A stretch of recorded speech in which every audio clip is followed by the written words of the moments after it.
หน่อยสูงค่ะเมื่อนั้นก็มาหอดถึงทำบางดีเวียงขุนเหงนะครับเนาะถ้าใครมาก็มาเดทเลยครับเนาะถ้าใครมาดูมาไวก็มาเลยครับทำบางดีเวียงขุนเหงครับเนาะบนหวานผังพกมาอีกหนึ่งไปครับเนาะถ้าใครมาก็ที่ทางขุนเหงนะครับเนาะทำบางดีเวียงขุนเหงครับวันนั้นเรียกอะไรทางดีนะครับบริเวณไหนเป็นพยายามบันทึกเหตุการณ์ตรงไหนมัน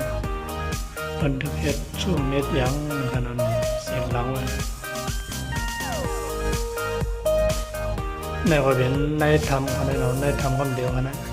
ต้องในมันขนาดเราในเป็นต้องในมันเลยการในเป็นน้ำเนื้อมันเป็นทางมาหินยอๆได้ทำกันนะ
อ๋อนั่นก็จะเป็นนาทำขนาดนั้น